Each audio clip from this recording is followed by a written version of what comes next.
you in the 06010. Focus. Fantasy Focus. Welcome into the Friday edition of the Fantasy Focus Football Podcast. It is October 25th. My name is Field Yates alongside Mike Clay and Stephania Bell. We always open the show thanking the people that are watching us on the live stream, which we do, and we mean it. But you know what? Shouts to you, the people that are listening to us right now, wherever you get your podcast, whether it's iTunes, whether it's Spotify, whether it's Daniel Dobbs' independent podcast network. Some are calling it the hottest new thing to hit the internet since at least TikTok. Is that fair? That's fair. I think that's fair. Okay, good. Congratulations on your success. Big show on tap today. We've got a lot of games to preview and last night's barn burner. Did you know? Now, Mike Clay is the local statistician here for ESPN, but did you project the Nationals to outscore the Redskins this week, Mike? What are the Nationals? Mike, you are nothing if not singularly minded. You are very locked in. The Nationals are a baseball team. They're a baseball team. Okay, yep. I know football, of course, NFL. I know NASCAR. Yep. Cover that. Little hockey. And that's about it. That's all I got for you. The Nationals are a baseball team. They're in the World Series right now. They're playing against the Houston Astros. They're up 2-0, and they go home tonight for Game 3. Right. Impressive. It's kind of a big deal, because the Washington football team, they're not doing so well. Got and that the Washington baseball team is up 2-0 in the World Series. The Wizards are their basketball team. Yes. How about that? Yes. How about that fun fact? Did you know that? Not relevant right now. Did you know? So what were they before they're the Wizards? Do you know that, Bullets. Mike? Pretty good. Actually, I used to follow all the sports, but then you have kids and a family and a job, and whatever. I just phase things out. Sounds like an excuse. Mike, did you even watch the game last night, the football game? I watched the football Or do I want to make that a conversation between Stephania and I only, recapping that? Listen, I told you I watch football. Okay, there you have it. Mike watches football. You know what I bet Mike wants to talk about? He wants to talk about Dalvin Cook and how last year he was just a year too early. That's so weird how that every time Dalvin Cook comes up, you mention that. That's so weird. Well, you know something, in the interest of formality, let's hit the drop, talk about football. Rewind. Fantasy news from the National Football League. This is the instant replay. I guess we should not talk about Kirk Cousins' fantasy rankings yesterday, but I'll just let that go. Well, Kirk Cousins, 285 passing yards. Like if 26 passing attempts, a little bit lower, but 23 of 26, Mike. Like he's still playing really good football. He played very well. There was no doubt he could be efficient. But he didn't throw any touchdowns. It was a bad fantasy day. Yeah, did you have him? How many did you project him for? How many what? For touchdowns passes you project him for? Probably 1.4. Wow, you were off by 1.4, Mike. Nice job. I know, that's a lot, apparently, because I remember that 0.1 is a big deal. So 1.4, you must have been way off. That's a huge... Actually, people were really upset about Adrian Peterson because we had the video yesterday, and I said, essentially, it's hard to trust him. My projection was off by 0.7 points. I'm like... Well, we nailed that one. That's at least pick something we missed on, right? People expect more from you, Mike. They expect you to be. I guess so. I got to get a little closer. It's hard to expect much more out of the Vikings backfield after Dalvin Cook continues his remarkable season. They win this game, by the way, 19-9. Kind of an ugly, nondescript NFL game. Sort of a more vintage Thursday night game compared to the ones we've gotten throughout the season so far. But it's actually not Dalvin Cook we're going to discuss right now because it's Dalvin Cook. You're playing him every single week. He might be the MVP of fantasy football this year. How about his backup, though? Alexander Mattison, who's getting, is available in 83% of leagues. There aren't too many backup running backs that have standalone value. Maybe we've talked about it a bit if Chase Edmonds continues to play like he has and David Johnson's a little bit banged up. But are we at the point now where Alexander Mattison could even be started in a week where Dalvin Cook is fully healthy? Or, Mike, is it just that they've been beating up on some bad teams and Alexander Mattison just bleeds the clock for him late in the game? Yeah, and he's running well. He's only 21. I think he's still 21. He's such a young back. A great future, especially if you're maybe eliminated or falling out of it in Dynasty, maybe a good guy to go after. But no, I think the answer is no. He does not have standalone value right now. Entering last night, he was only playing 23% of their offensive snaps. He only has 3 targets in 8 games. He only has 1 touchdown. He has 7 or fewer touches in 4 of 8 games. He's still a handcuff, but is he the most valuable handcuff? It's a conversation. He's certainly up there. If Cook goes down, we might be talking about him as RB5 or something. I was going to say, top 5 play if Dalvin Cook goes down. So certainly make sure that if you roster him, and all leagues should be rostered, not just people that roster Dalvin Cook, but I'm not totally opposed. Like if you have, depending on how your buys shake out, and we're right in the throes of the busy bye weeks, depending on how those shake out, if you got an extra spot in your bench, even if you don't roster Dalvin Cook, there's some value there for Alexander Mattison, as we just said. Dalvin Cook goes down. He's had an injury history. Alexander Mattison stands up. The most important part about Mattison's role, though, is that all of these touches he's gotten so far are not coming at the cost of Dalvin Cook, who's averaging 23.1 touches per game, one of the busiest running backs in the NFL. And again, you can make a case that he is the fantasy MVP based off where you drafted him and what he has produced so far this season.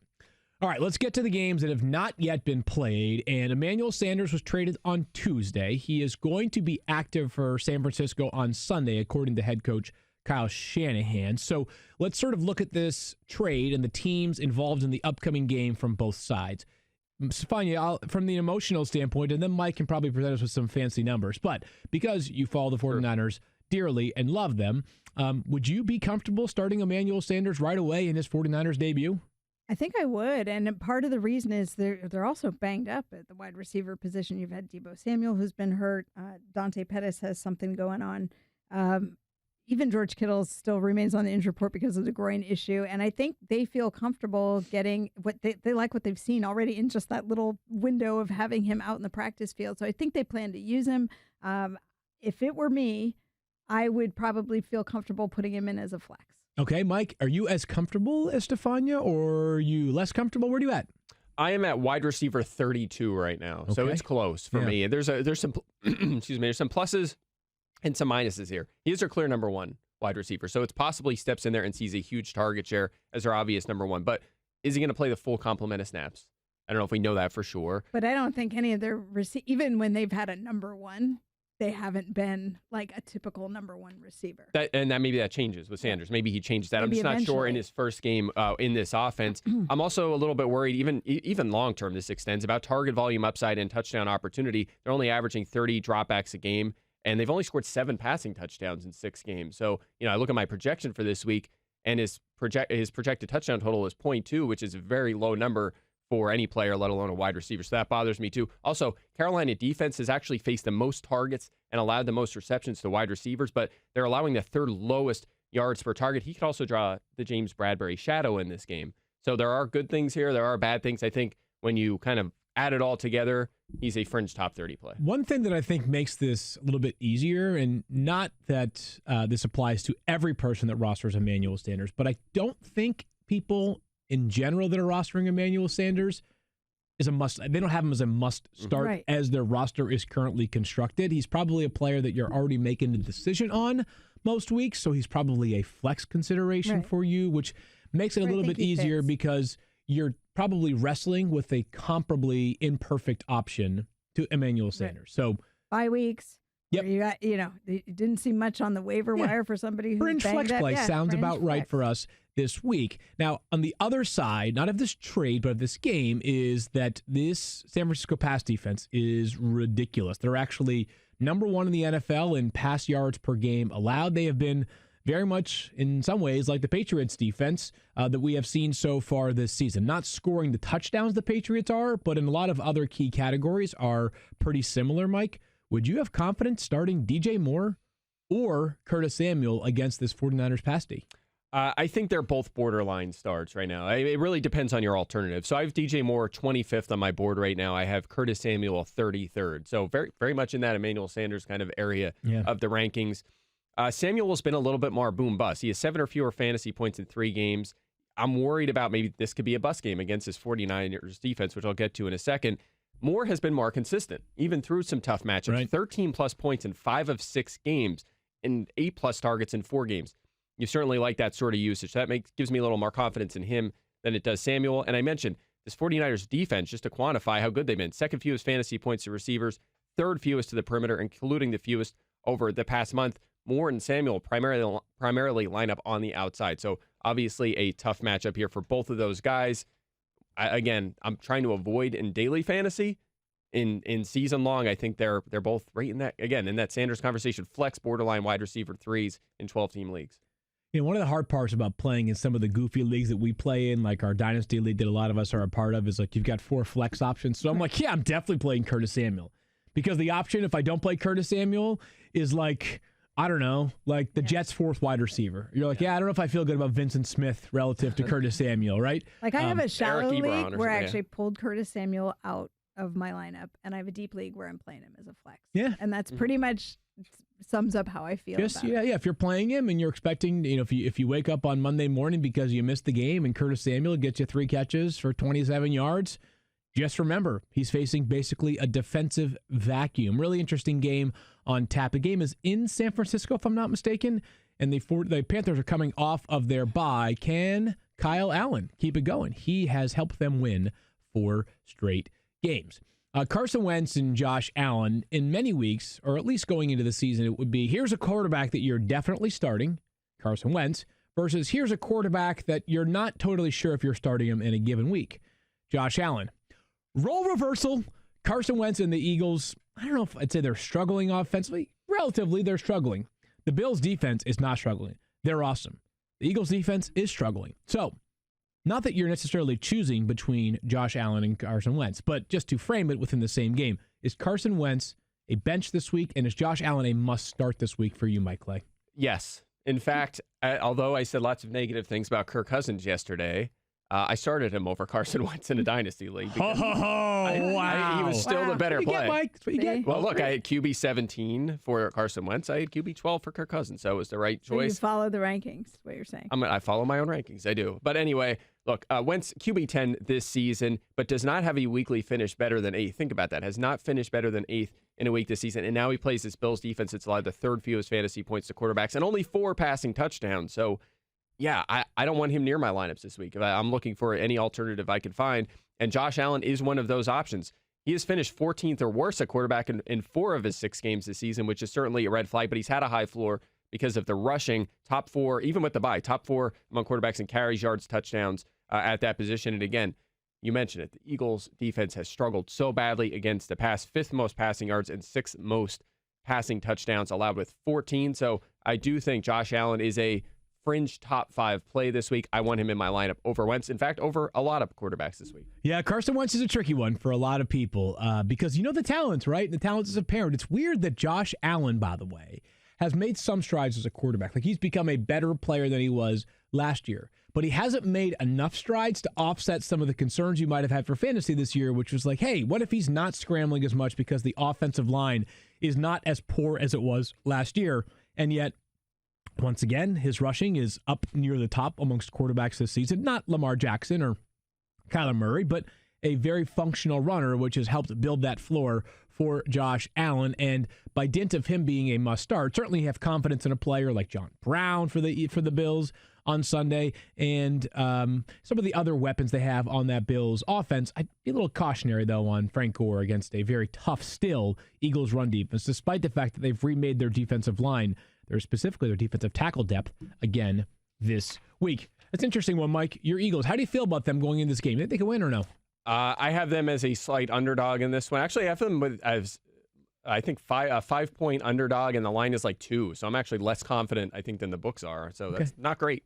Not great. I think the real question, though, Mike, separate and apart from whether they'll win, whether your confidence is wavering or not, is are the Eagles going to offer enough protection for Carson Wentz to stay upright like ADT does for us as a podcast every single day? Well done. Crushed it. That is a professional segue. It was such a good segue that I can't collect myself and get this read off. Well, you better do it because you're live on air, Mike. Oh, okay. All right. Anyway, Fantasy Focus Football is sponsored by ADT. What does real protection mean for our listeners? Well, I'll tell you.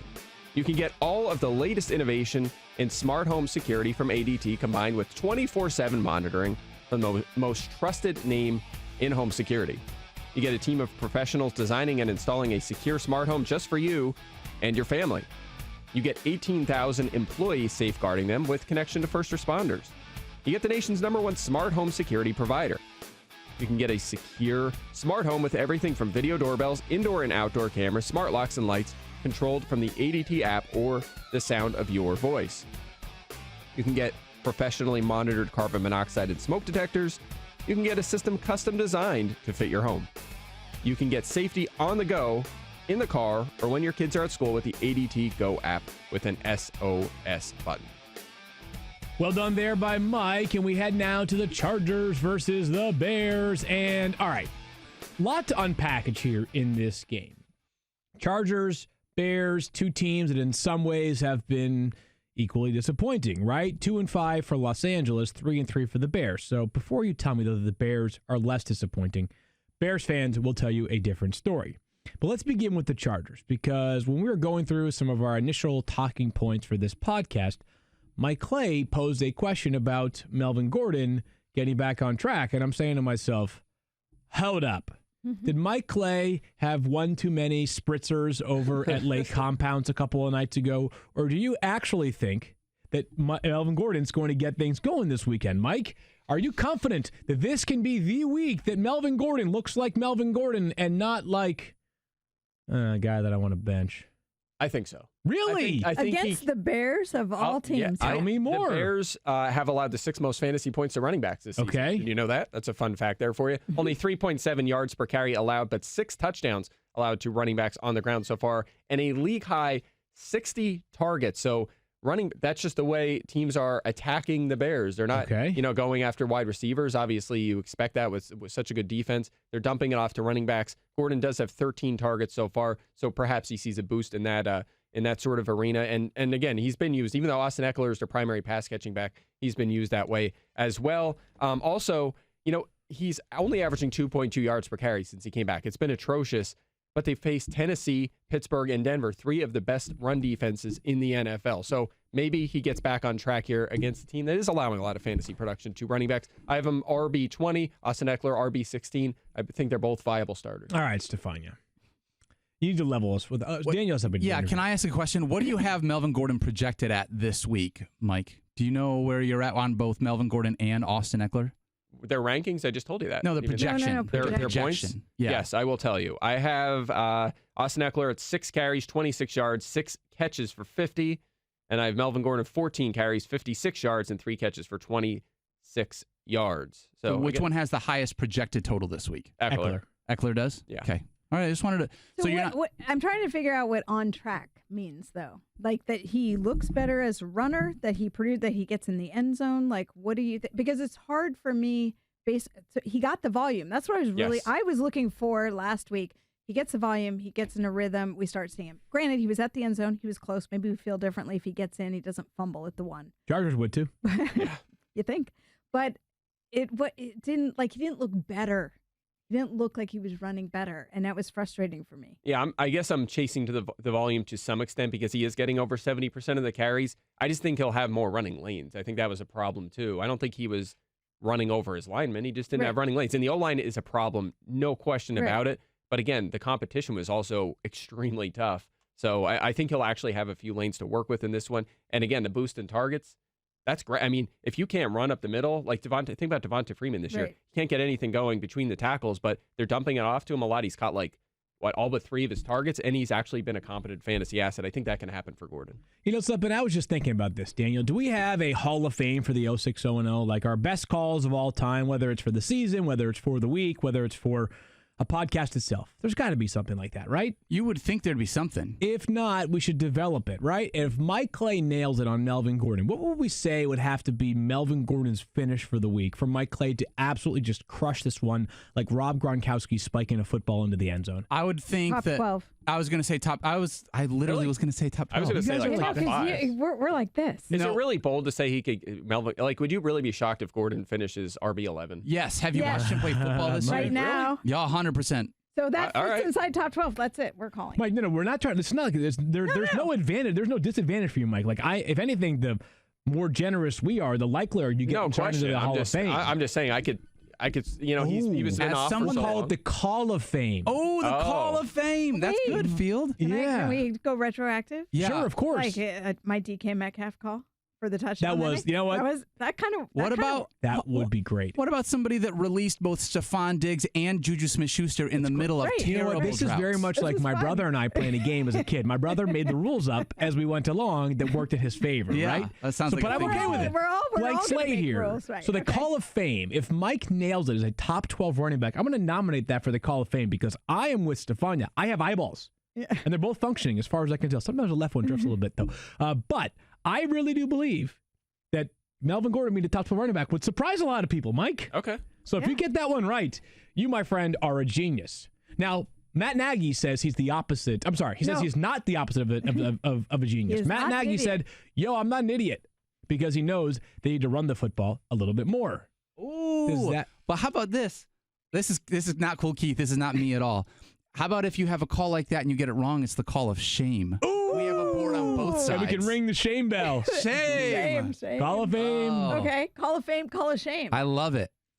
Okay. But so this is different than a board bet because it's you versus yourself. Right, Yes. you're just making a projection and you're acknowledging that this is risky business, right? It's got to be semi-bold at least. Yeah. Yes, It doesn't agreed. have to be crazy. It just has to be Something like Daniel's Julio Jones stuff over the in recent Yeah, years. that's pretty Call of shameful. shameworthy.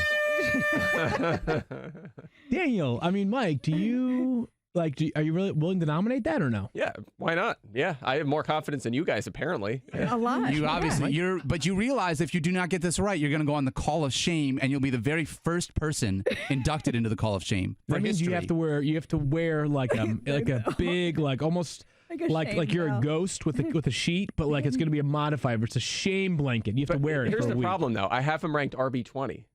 So, Mike, like, where you're does how trying to bad does bend he have to do? rules. How bad does he have to be to be shamed? Not 12. Oh, I see what you're saying. You know That's what I a mean? great Like question. if he's Right. 14th, that seems silly. That would still be a really we'll just good day. decide in the moment. Yeah, why don't we just wait? Yeah. Wait, We don't need wait. to formalize it. We'll know. Wait, We'll you're know. asking if he I'm an finishes his honest RB14, does that make him a top 12 play? Is that what you're asking? No, No, I'm saying is that shameful? Is that Hall of Shame? Right, because he has him ranked 20. So if he says 12, that's Why don't we Hall just of let it play Fame. out? Yeah, wouldn't you agree I'm that an you honest know when guy. you see it? Like when Yeah. when it's really I will know shameworthy. if I feel you'll know shame. when you it. see it. If he finishes like running back 30, you're Right, I'll feel so shameful. in the Call of Shame. Sure, yeah. sure. Okay. I will know in my heart We'll while the know. game's We'll going figure this on out. if this was a bad call. Now We I all- can't wait Potential for it. Hall of Shame I now call. want to watch this game more than I wanted to watch this game. We an will hour start ago. it now this week. Retroactively, we have some things that we've sort of got in our back pocket, but we're going to start it this week. Call of Fame, Call of Shame, and we're going to go from here on for the rest of the season. Fair enough. Good. Call of Fame, Call of Shame. And by the way, you know what's going to happen on Monday when Matthew hears about this. Oh, he's going to hate it. He's stupidest idea I've ever heard. segment I've ever heard. Stupid, so dumb. But then he's going to have his own Call of Shame segment on the fantasy show. And he's going to talk about it all the time. And he's going to promote it on Twitter. He's going to live Instagram it. It's going to be amazing. Retroactively adding Darren Waller. Yeah. What else we got? Yeah. We'll find. Kind of like when we came up with News or Noise, and he hijacked that Fucking completely. not the first time it's happened. I know. So, Call of Fame, Call of Shame. Mike Clay, the first person with the opportunity to be go. inducted into the Call of Fame. Come on, Or Melvin. the Call Care- of Shame. You Or the would Call think of I would Shame. know better with the Chargers letting me down year after year You after know year. something, but- Mike? You know something? Every once in a while, you are a glutton for punishment. The Bears, again, their head coach, Matt Nagy, says, I'm not an idiot. And I believe him. Matt Nagy is not an idiot. However, they have not run the football enough. Is this the week? Stephania, I'll ask you first. Do you think this is the week where Matt Nagy practices what he is currently preaching and says, yeah, run the dang ball? I mean, I think he can have that idea going into the game, but I think if the Chargers are suddenly putting up points on them, that he's going to veer away from that pretty quickly. I don't know. I mean, I need to be convinced. How do you all of a sudden change that offense completely when that run game really hasn't been there for you? And I mean, does Tariq Cohen count? Because he's there as a running back, but he's a pass catcher for them, and that seems to be where they're more efficient. All right, Mike, well, are you depending as, on their quarterback play. Yeah, I was going to say, depending on the give quarterback me play. That's like- right. Mike, are you as confident, or would you say, taking away here? I'm RB28 on David Montgomery. Look, I know that he was hard on himself about the rushing usage, but I don't think he necessarily needs to be because sometimes game script demands that. You see it all the time. You see New England sometimes run the ball 8 times, right? It just depends on how the game's going and how you're game planning. So I don't think it's that big of a deal. They aren't getting efficiency out of the running game, which is the larger issue here. We saw last year, Jordan Howard had one of his worst seasons, goes to Philadelphia. Jordan Howard on his own has more rushing yards than all Bears running backs combined this season, which is incredible. They have second worst in yards per carry, yards after contact, just across the board struggling. But here's the thing with Montgomery, 2 carries against the Saints. He entered week 7 averaging 15.7 carries per game his previous 4 games, right? So it's not like he was never getting the ball. That's a lot of carries, right? So amount of touches. Right. The problem is he only has 1 weekly finish better than 28. The efficiency's not there. He's not doing much as a pass catcher. It's a decent matchup. Obviously, the Chargers having some problems at defensive tackle, 9th most rushing yards allowed. So maybe he gets back on track. I think Nagy's going to run it a lot after his comments this week, but I'm not feeling good enough yet to put him in my lineup. On benches, sure. In my lineup, no. If there's a silver lining, as you just mentioned, that Chargers run defense, I don't know if it's just about Melvin Ingram's absence, but if you look at the stats with and without Melvin Ingram over the past 3 games, it's jarring how much worse they have been against the run in those last 3 games compared to their first 4 games. Now, we keep it in the NFC North, and now it's time to talk about a running back that, like, if they gave out an NFL Heisman Trophy, it would be going to this player. I'm just telling you right now, Ty Johnson of the Detroit Lions, who are still on pace to finish with at least 12 wins as forecasted by me going into the season. First start for Ty Johnson, at least we think, but do we think he is a flex consideration this week, Mike? As of right now, the running backs on the active roster include Ty Johnson, also Paul Perkins, recently activated, J.D. McKissick, and Trey Carson, who was claimed off of waivers from the Packers last week. Kerryon Johnson now on IR. Yeah, biggest threat, I think, J.D. McKissick. In passing situations, he played some wide receiver with Seattle, of course, so he's going to be mixed in. But here's the thing. Last week, Kerryon Johnson went down after 10 snaps.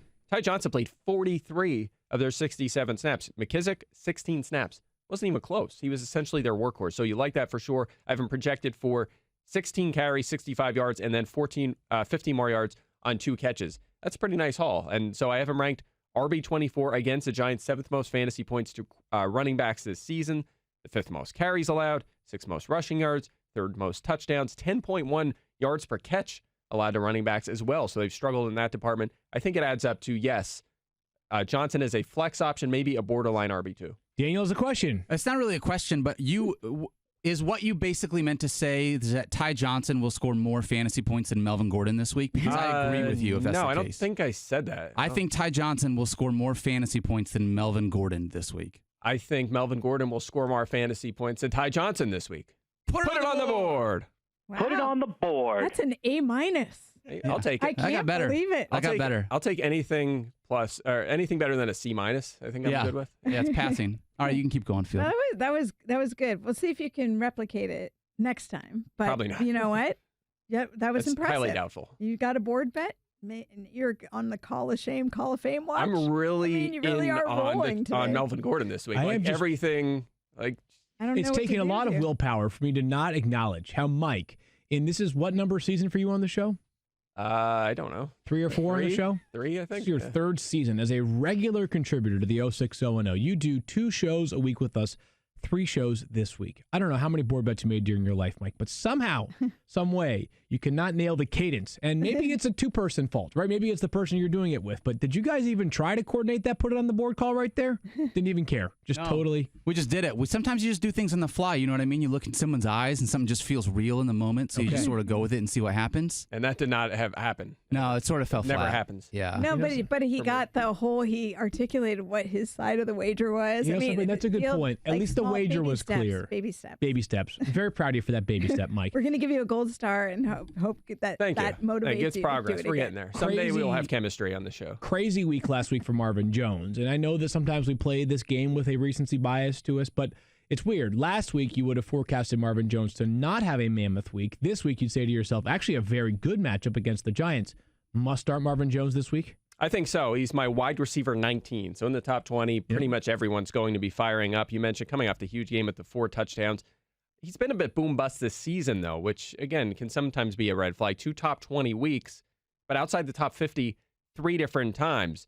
That being said, if you look at his usage overall, you like what you see. A 20% target share. That's his highest since joining the Lions. He's been on the field for 89% of the snaps, and he's 21st in OFP. So the opportunity to score a lot of fantasy points has been there. Also, field a good matchup here. Janoris Jenkins and the rookie DeAndre Baker. As duos go, they've been one of the worst in the league so far this season. They've been better the past month, but the schedule has been extremely light for them. And when they face good receivers, even during that span, they've had good games. So 8th most fantasy points allowed to receivers for the Giants this season. I'm firing them up if I have them. Marvin Jones, 2 Lions talked about him back-to-back moments. I'm sure Daniel Dopp is very, very excited.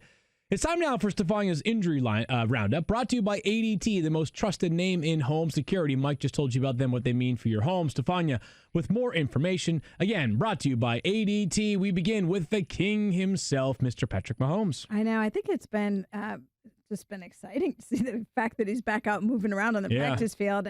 But that doesn't necessarily make me think that he's going to play this week. We'll see what comes out of Friday's practice. But just to recap, dislocated his right kneecap last Thursday, had the left high ankle sprain coming into that game.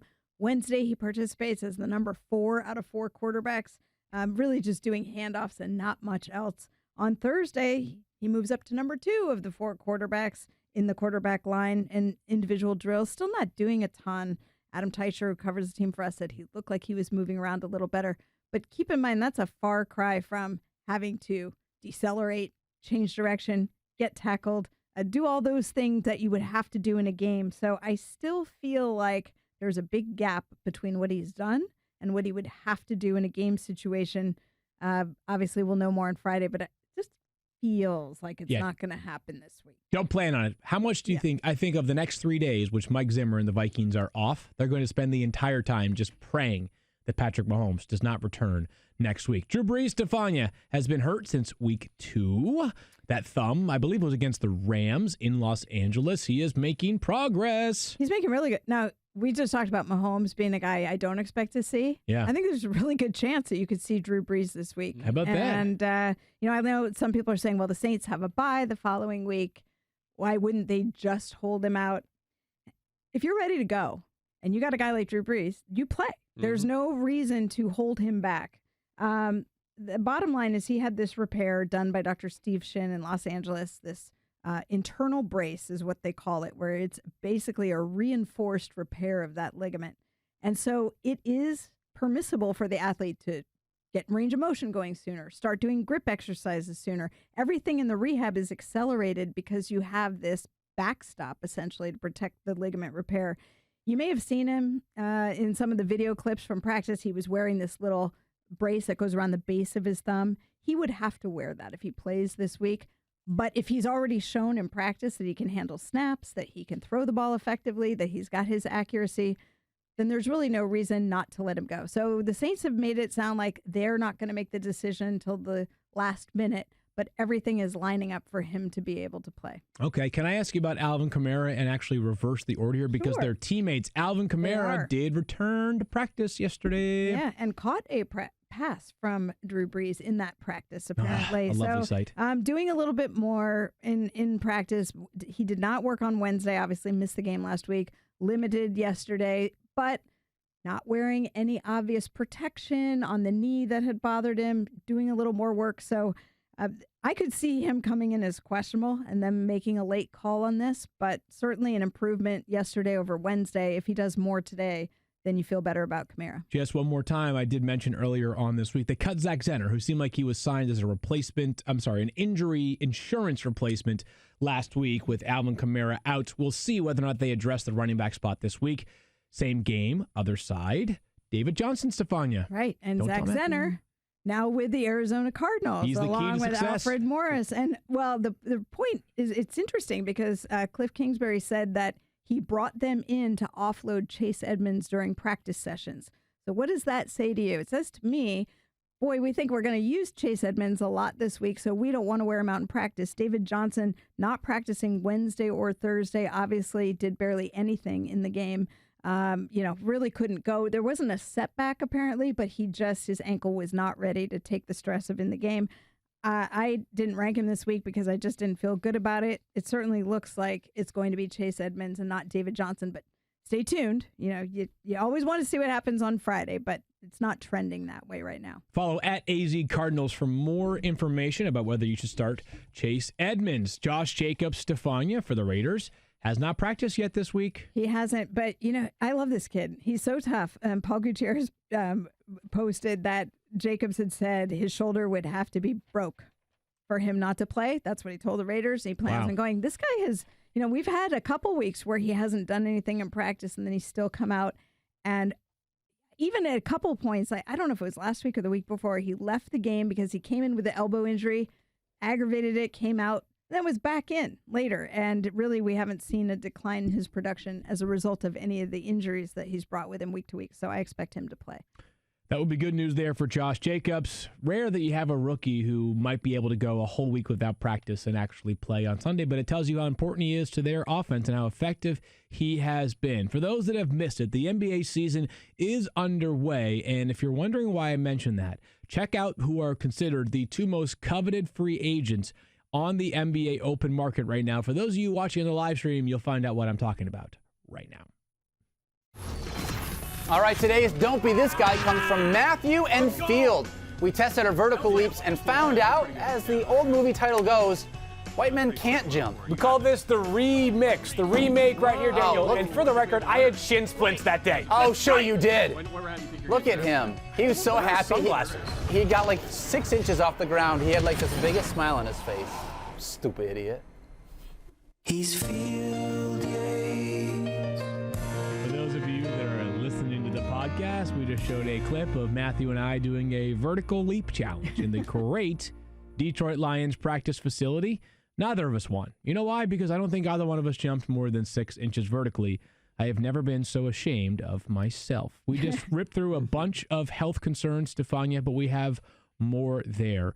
Matt Ryan for the Atlanta Falcons, yet to practice. Now, as people are listening to this, we might have more information about his Friday availability, but Wednesday and Thursday, no go for Matty Ice. Right, but the progression was that he was seen walking without his boot, that he says he's feeling better. There seems to be a positive vibe in the locker room that he might be able to give it a go. Again, you got to see how he's moving around today. And if he can, I feel like this will be a big test. Like they might put him out there and gave him the first 2 days to rest and really just let his foot recover, and they'll want to see how he looks going today. All right, so there's two parts of this, Mike, and I get it. People are probably going to wonder the question about Julio Jones, but really, even if Matt Ryan sits, you probably feel like you have to play Julio Jones because he's Julio freaking Jones. But in the event that Matt Ryan sits on Sunday, and that was a very non-committal to either side there response from Stephania, because the Falcons probably don't know themselves as of right now. If Matt Ryan sits, does Calvin Ridley get ejected from fantasy lineups on Sunday? I think so. Look, he's wide receiver 23 on my board right now, and that's with Matt Ryan. Yeah. Assumed playing. I mean, if you take him out, you take out what? This has been one of the highest volume, highest scoring offenses in the league, and again, we're still plugging him in at like wide receiver 23. So you take away about a touchdown a game, presumably more Devontae Freeman. You would think they would try to run the ball more. And suddenly he's, maybe wide receiver 35 or 40. That's probably not going to be a starter in 10-team leagues. He's only averaging 6 targets a game, again, even with Matt Ryan. Now, look, I know Mohamed Sanu's gone. Maybe that means more volume for him, but I'm just not sure I'm going to take that chance this week if Matt Ryan doesn't play. All right, so if Matt Ryan sits, you probably feel a little iffy, as a matter of fact, more than a little bit iffy on Calvin Ridley. And I get it. Trust me, it's a confidence thing in Matt Schaub. And when's the last time Matt Schaub started an NFL game? Do we know? I'm sure Kyle could look that up rather quickly, but it's been a while. And the problem is that Matt Schaub he's ageless, but he's also been a highlight reel for some of the wrong reasons in more recent seasons. He had a phenomenal tenure with the Texans as their starting quarterback. Make no mistake about it. Remember those Arian Foster and Andre Johnson years? That was with Matt Schaub. The guy was a stud, but he fell off in a significant way of late. That's why he's a backup at the age of 34 or whatever age he is right now. But if Matt Ryan sits, you're going to have some other options you have to consider at quarterback. And by the way, Kyle gives us this answer. Week 13 of 2015 was the last time that Matt Schaub started. So almost 4 full years. The last time Matt Ryan sat was 2009. Wow. Matt Ryan is one tough hombre. Let's move along to some options to consider in replacement of Matt Ryan. And Mike, I've got 3 that come to mind right away. These are players that are available in a significant portion of leagues on ESPN.com. Some of the names include Matthew Stafford, Jacoby Brissett, and Gardner Minshew. If you were to tier those players or rank them 1, 2, 3, how might you size them up? Actually, I'm not in love with Brissett or one of the other names that you just mentioned. Sounds like a Gator. I like Minshew. Matt Stafford. Matt Stafford jumps out for sure. Oh, yeah, Minshew and Brissett. Brissett is His Denver. name is Matthew, by the way. He does not prefer Matt. He does not like Matt. Matthew. Matthew Stafford. That's right. Matthew Stafford. Yeah, that's very Matthew Berry. Please put some respect on his name. Oh, Mike. sorry. Okay. Sorry, Dan. Sorry about that, Dan. I'm going to come through this class and punch you so hard. Matt Stafford is QB6 on my board against the Giants this week. I think he's a terrific guy to fill in here. The Giants have allowed the 11th most fantasy points to quarterbacks, and Stafford's been good. 13 passing touchdowns in 6 games this season, 3 top 4 weeks. Quarterback 7 in fantasy points per game, so I do like him a lot. But if we're looking at Minshew and Brissett, I think there's 3 better options than them that you could probably get. Jameis Winston at Tennessee, a lot of volume, some turnover issues, but some good efficiency as well. And the Bucs are scoring a lot of points as of late. Teddy Bridgewater, if Drew Brees is out against Arizona, like him, 4th most fantasy points allowed to quarterbacks for Arizona, and Mason Rudolph against Miami. Obviously, Miami struggled. So I think you have actually better options than some of those guys on the board. Okay. A lot of options. Mike just hijacked our segment, but the idea is that if you have to replace Matt Ryan, you have a lot of options. So we have canvassed all of the names on the board. 4 right there. It begins with Matthew Stafford, who's only available in about a quarter of leagues on ESPN.com, so perhaps not available for you, but at least take a look. It does sound like there's a chance, not a good chance, that Matt Ryan could miss his first game in 10 years. Pretty remarkable durability from Matty Ice. Now, it sounds weird, but maybe not that weird. Odell Beckham Jr. is a star. He's a star player. He's a superstar player. He was, through the first 4 seasons of his career, about as productive as any wide receiver in NFL history in some categories. And yet, there's a chance you might bench him on Sunday. The Browns play the Patriots. The Patriots have allowed 1 passing touchdown all season. They have just erased opposing wide receivers. Now, let's be honest. The Patriots have not played wide receivers of the caliber of Odell Beckham Jr. Heck, there's 3 wide receivers of Odell Beckham Jr.'s caliber? True. So the fact that they haven't played one of them that's actually more likely than less likely if a team goes through a schedule for 7 games. But, Mike, can you really sit Odell Beckham Jr. against the Patriots on Sunday? Yes, if you have options. I mean, in 10-team league, you might have some decent options. Okay. If you hit on a Cooper Kupp, or maybe you have a guy like a Robert Woods, or maybe you fired up Terry McLaurin last night, or DJ Chark, guys like that. I don't think it's a bad idea. I mean, I have Beckham QB19 on my board, so I'm probably starting him in most leagues. How many leagues do you start only 2 receivers and not have and have better options? It's tricky. So. It really depends on your other options. If I can find an excuse to bench him, I absolutely am here. We were talking about this before the show. This is a complete list of NFL teams that have yet to reach 2 passing touchdowns in a game. So they have had 1 or 0 passing touchdowns in every game so far. There's only 2 teams. The Dolphins, okay, no surprise, and the Browns. The Browns have it. I mean, that's not great for their pass catchers in this offense. So, I'm looking for an excuse to bench Beckham if I can. Against Stephon Gilmore, he's probably going to draw the shadow in this one. Interesting. You are looking for an excuse to bench out Odell Beckham Jr. if you have really good options. Now, just to be clear, before we take Mike off we don't want to make this, I don't want this to blow up for the wrong reasons in Mike's face. You have him ranked wide receiver 16. Mm-hmm. So you're it's going to have to take pretty unique circumstances for you to bench Odell Beckham Jr., but there is at least a possibility if you happen to really strike gold, either late in the draft or with waivers early on this season.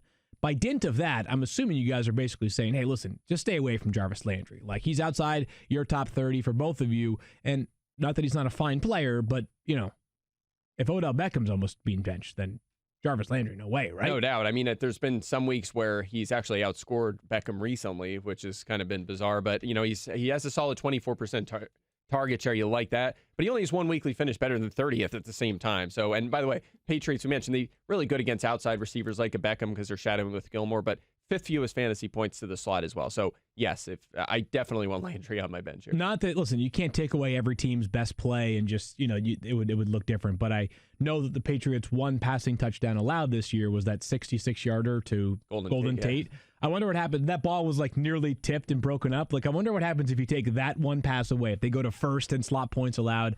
Kyle with a very witty pun. Well done, Kyle. Odell Bencham is what he is calling Odell for this week. It's weird. It's a fascinating idea to think of benching Odell Beckham Jr. Keith, are you going to the game? It's in Foxborough. You going or no? No, I'll be watching from the comfort of my own home. Really? Yes. Would you want to go or no? I think I might just hang at home and watch a potential, firestorm. Really interesting. I'm worried about this one, for obvious reasons, but I just want them to play well. Yeah. Again, if they lose and they can play well, at least they'd have something to build on. If they lose 31-3, if it's like the Niners Monday night game, the bye week would sort of have been useless. May I, for a second, dive into something that's not fantasy related? Yesterday, there was a mini firestorm when Jarvis Landry made a comment that many interpreted as a guarantee that they would beat the Patriots on time. Hey, we're going there to win. We're going to win. It was then he later had to clarify his remarks to say, no, we are going there to try to win. That's our goal, is to go there and win. Who cares? Yeah. I don't care if you guarantee a win. You should go in there with the mindset that you're going to win. I didn't care when Doug Peterson said it last week. That's and right. You know what what I was going to say. Yep. Nothing changed. Doug Peterson's guarantee they would win had zero bearing on that game. It did not. It was not the reason they lost the game. I don't care if Jarvis Landry goes in there and says we're going to go there and win 59-0 on Sunday. It has zero bearing whatsoever. So stop blasting athletes when they say something, or coaches when they make a guarantee. God forbid they thrust a little bit of confidence behind their team, especially one that right now could use some positivity. The Browns know how stinky they've been through the first 7 games of the season. 6 games of the season. What are they, 2-4 now, Keith? Come on, if he wants to have some belief, good. Yeah. I'm glad he believes in them. He should feel like they're going to go in there and win. I just think that stuff gets so overblown. I'm with you. If you polled every player in the league, are you going to win this week, yes or no? What percentage is going to say yes? I hope 100%, right? I'm with you. It's ridiculous. Yeah. I mean, Matthew I has... think if you asked a Dolphins player... They might, yeah. They might. True serum, right? Still, they'd be lying, but Matthew... I mean, at least they're confident. That's okay. I mean, seriously, and sometimes it's just they can be wrong frequently. Like Matthew has guaranteed he'd beat me every week in fantasy. Has it happened yet? I don't. Drop the mic. The answer is no. Of course it hasn't happened yet. Matthew will never beat me in fantasy football. That might be the best rant we've ever had on this podcast field. You went all in there. I was real proud of you. There's athletes get scrutinized to the nth degree on so much stuff that is completely unfair in my opinion, and sometimes we're guilty of it on our side. But it guarantees so dumb. They're never going to change.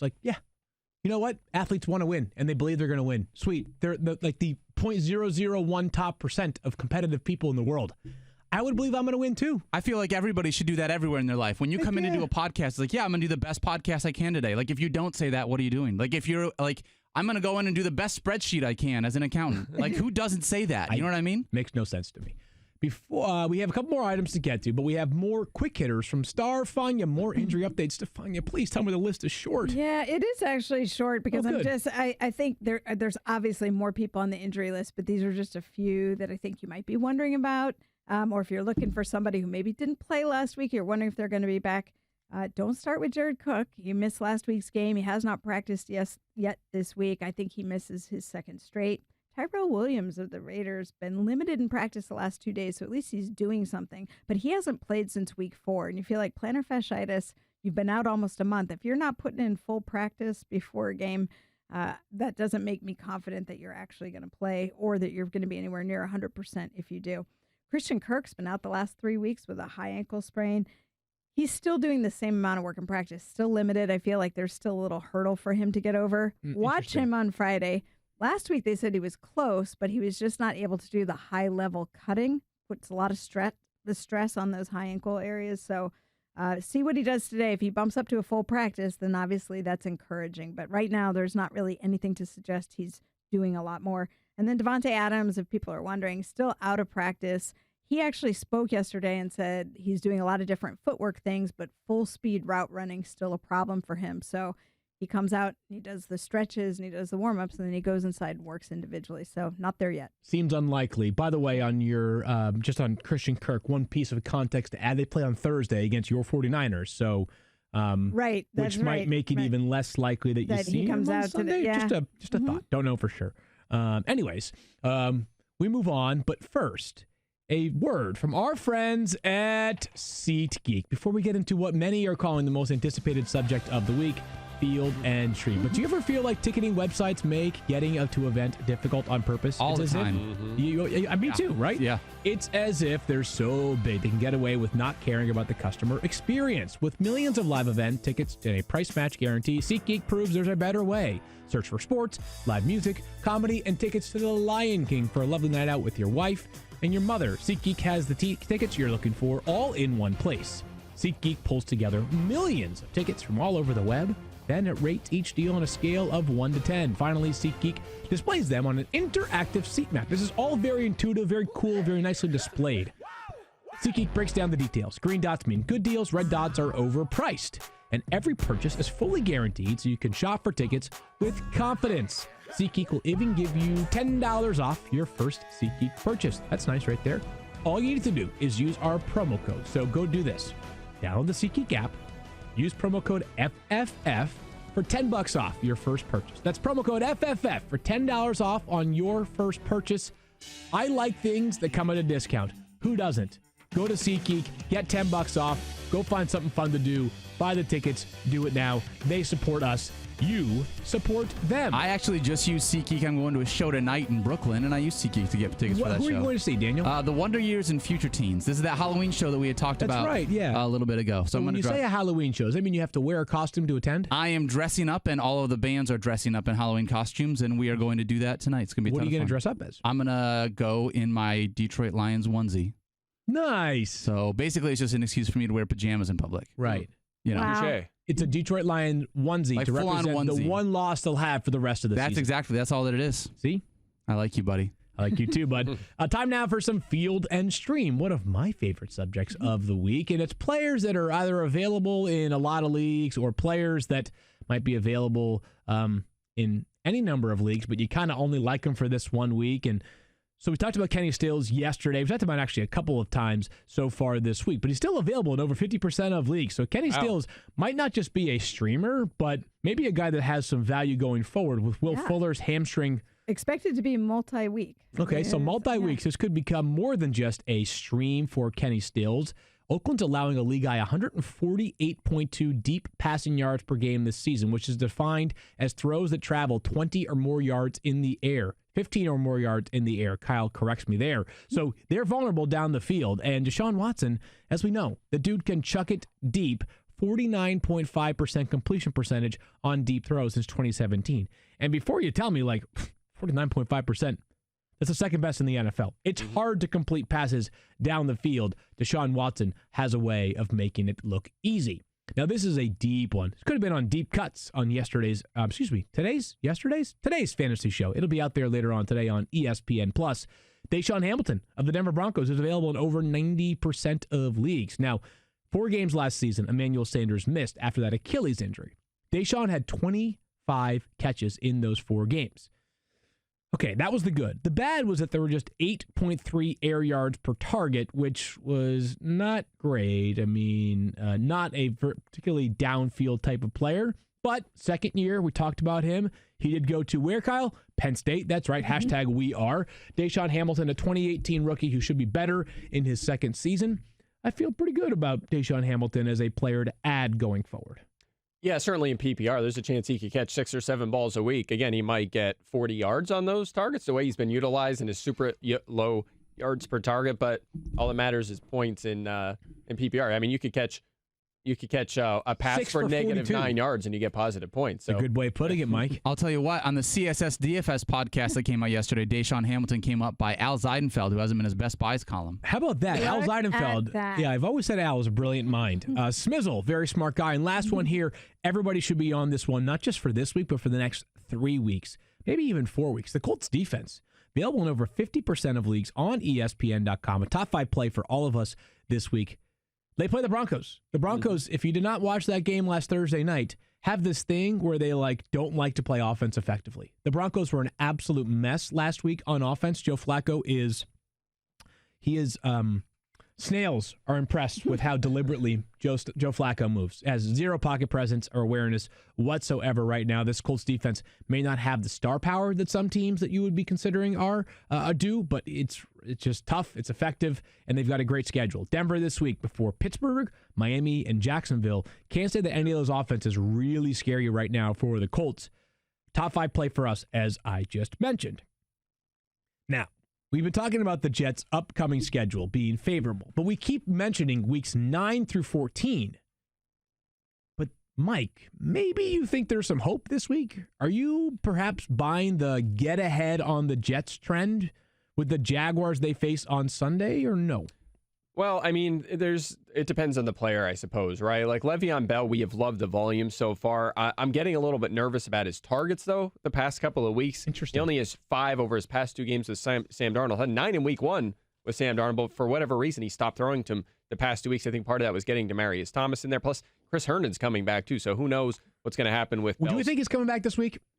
Chris Herndon, and I know he's been limited, so that's a gut I don't call. know, Don't know? especially, because he once he was released he did barely anything in practice before that hamstring injury came up. So Okay. it's not much clarity yet, I would say. Anyway, in the near future, maybe this week, who knows? But anyway, worried about the target share for Bell right now because the rushing efficiency hasn't been great. In fact, Bell has had 2 of his 3 worst fantasy weeks of the season over the past 2 weeks, and Sam Darnold has been back. So that's not great. What you do like, though, is the carry volume, at least 14-plus carries in every game. He's playing 93% of the snaps, handling 81% of the carries. But, you like like you said, third easiest schedule going forward, but I want to see better efficiency, and I want to see a boost in target. So for Bell, little nervous, but I still think the volume's enough for him to be an fringe RB1. So we pounded the idea last week that to go and grab Sam Darnold before they played on Monday night to potentially replace Patrick Mahomes in weeks 9 through 14. Now, a couple of pieces of context to add. We think Patrick Mahomes will be back. I think Patrick Mahomes will be back much before week 14 at this rate, if he's already on a limited practice schedule. And then second of all, Monday Night Football happened. Right, and Sam Darnold decided to just do a little thing where he went -7 points, or nearly -7 points in fantasy football. Not great. This might be a week to get ahead of the curve on the Jets with their wide receivers. Just not a must-do, but just some food for thought idea. Demaryius Thomas has seen a pretty reasonable target share right now for the Jets over the past few weeks. I know he had 14 over the 2 weeks preceding Monday Night Football against the Patriots. I don't know how many he had against the Patriots, but it felt like a decent amount as well. There's been reports that Robbie Anderson of the trade block. Robbie Anderson, final year of his contract. Not that Demaryius Thomas plays a comparable game to Robbie Anderson right now. Robbie Anderson very fast. Demaryius Thomas at this stage of his career, not very fast. But someone's got to catch passes, right? Interesting, maybe stash him, add Demaryius Thomas, good schedule. If they trade Robbie Anderson, that leaves Jamison Crowder, Vincent Smith. Who else would catch passes from them, you know? I hear you for sure, and there's definitely value. I think he's a fine bench ad. The one thing that makes me nervous is, and I was kind of going to lay this out for Robbie Anderson, but if Robbie Anderson is traded to, watch out for the Eagles, by the way. Maybe Leonard Williams and Robbie Anderson. You're trying to wish that way into existence, right? Maybe both of those guys. They need a corner too, though, so who knows? But Leonard anyway. Williams would make a lot of sense. Yeah, but only one. That's funny. But anyway, Daniel, that's so good. You are in Halloween mode already. I was going to say, you sound like a Halloween. I appreciate that. Yeah, 23 targets for Demaryius Thomas over the past 3 weeks. So I like that for sure. But here's the thing: if Robbie Anderson stays, he'll be shadowed by AJ Boye. He'll face Xavier Howard twice, most likely. He'll get the perimeter corners for Washington, who Quentin Dunbar got hurt last night, but he's pretty good. And Josh Norman. You have Baltimore, Pittsburgh, good against the perimeter. Tre'Davious White. There's still a lot of decent number one corners. We talked about this. This was coming in the preseason. If Anderson's gone, presumably Thomas will draw those guys. Like you said earlier, like Vincent Smith, is he going to draw those guys? No. I mean, they're probably going to shadow Demaryius Thomas with Crowder in the slot. So that's the only thing I would say, but I think he's a fine speculative hold for now. By the way, Sam Darnold had a toenail removed yesterday. It sounds not fun. I know. Just if you see him on the injury report, it's because his toe was hurting. They took his toenail off. I can tell you right now, it's more painful for the injection to numb the toe before they peel the nail off than the actual removal of the nail. But just think about that. Not pleasant. Okay. Oof, that sounds brutal right there. Toenail getting ripped off. Yeah. Man, it's been a tough season. I know. For the New York Jets in a lot of ways. Would you rather have the game you had Monday night or have your toenail pulled off? I don't know. Neither? I mean, can I choose neither? Poll question, Kyle. He was seeing ghosts, so that was scary Monday too. night football disaster or have your toenail pulled off? Sounds gross right there. We're going to answer some of your questions socially. Before we do that, Stephania, who you guys can tell. Listen, Stephania is goals for ladies. She keeps herself very physically fit and well. Part of the reason why is she takes the right supplements. Am I right, Stephania? You might be, Phil. I can't give away all my secrets. Oh, come on. But I will tell you a little something about Vitamin Shop. Stop sacrificing taste for performance when it comes to sports nutrition. The BodyTech brand has flavors as mighty as you are, like cereal-inspired protein and more, all powered by leveled-up taste technology and only at the Vitamin Shop. Now you can save on pre-workouts, aminos, protein, and other subs backed by the BodyTech brand's quality promise. Use code ESPN2019 for 25% off your entire purchase at vitaminshop.com. That's vitaminShoppe.com or in store until November 30th. The BodyTech brand. No limits. Offer cannot be combined with any other coupon. Not cool Keith, not cool Keith, not cool Keith. Lift some rocks. Hey, everybody, got some flex questions here Well for you. done there. Let's do Hey, it. are we going to get any, like, little sweet? Oh, my goodness. No, come on now. That was just out of nowhere. One time only? Now he's nervous about it, but before Yeah. it was just like it just came out. It could be a Yeah. drop. We could find a use for it. Yeah, I mean, it was really perfect. I did tweet out the video of it yesterday, so if you haven't seen it, like you have to go back and have listen to to go yesterday's listen. podcast, or at least check out my Twitter at Daniel Dopp to be able to see the video of Keith singing. It was so good. It used to be our kids' favorite commercial when it was out, so we had some practice of that at home. That's so good. So here's some questions. They're all flex questions. Vinsanity wants to know, and this is not Vince Carter. At his age, Are we still sure? playing in the NBA is amazing, but it doesn't appear like him in the Avatar. So I'm going to say no. PPR flex question: Larry Fitzgerald or Jamal Williams? Ooh, interesting one Fitz. there. I go with Fitz, too. Yeah, I go with Fitz. Henry wants to know non-PPR flex: James White or Philip Dorsett? I guess I would go with... Non-PPR. I'm still going White. Okay. Hmm? The Browns on Sunday. I'd lean towards James White, too. But it's close. Probably touch the ball more often. Yeah, definitely. The question is just, I know. can they find the end zone, right? Who finds the end zone on Sunday? Mm. Yep. Always tough with the Patriots. Tiptoe Hippo. Pretty cool name. That's a good name. Half PPR flex: Royce Freeman, AJ Brown, or D.D. Westbrook? Didi's a little beat up, Yeah, right? Didi's a little beat banged up. up. I guess I they go said with he's going to play. Royce Freeman Royce here. Freeman I'm would gonna probably be my choice. I'm gonna go Keep Royce him. too. I think he'll get around 15 touches. That's Right. plenty for He's a been running playing back. plenty, yeah. Yeah. And this is a non-flex question, just a general question from Justin for Prison Mike. What is your preferred weapon of choice in the clink?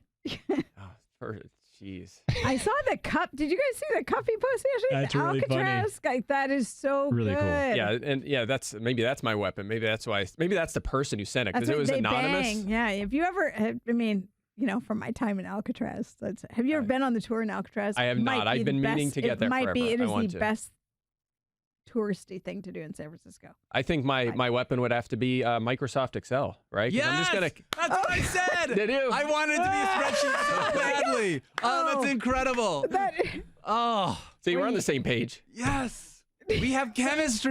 That actually, you know what? Now we have a Call of Fame member. Yes. We There it is. just right here. First Call of Fame member. He said that was his weapon of choice. Well done, Daniel. Nailed it. That was a good call. I'm really proud of you, Daniel. That I didn't know where I was going to go with that. that, and that's what came into my. So we're on the same page. Well, Well, he's like he's feeding you. You have no idea, but he is transmitting messages. He can control you. it is. That's It what must he's be doing. right through this little microphone here. He did give me this blue thing before we started. Yeah. And must be something to it. That blue thing, for people that don't see the video, is not a pill. It's a thing. It's on the microphone. I did not give Mike drugs before the podcast. Well, you never know. There could be an interesting conversation around that. Could be. I think we're all done. Keith's all set with Twitter questions. All right, great stuff there then. So reminders, the weekly reminders for the weekend. You've got plenty of content rolling out on the web, on ESPN.com, all kinds of injury information from Stephania. We've got Fantasy Football Now on Sunday. Every single Sunday, 10 to 1, begins 10 a.m. Eastern Time on ESPN2. We'll get you all the information. A lot of players who are sort of hanging in the balance right now. Matt Ryan, Alvin Kamara, Drew Brees, Patrick Mahomes to a degree, Devontae Adams. A lot of questions to answer on Sunday morning. Be sure to find us there. In the meantime, Mike Clay, NFL, Stephania_ESPN. He is at Daniel Dopp, at Keith Lipscomb, at Kyle Soppe, ESPN, at, what is that Jackson's handle was? At Jackson is the man? It's Jackson Agello, which Jackson Agello. Ajello. There you go. I'm Field Yates. We'll talk to you guys on Monday. Peace out.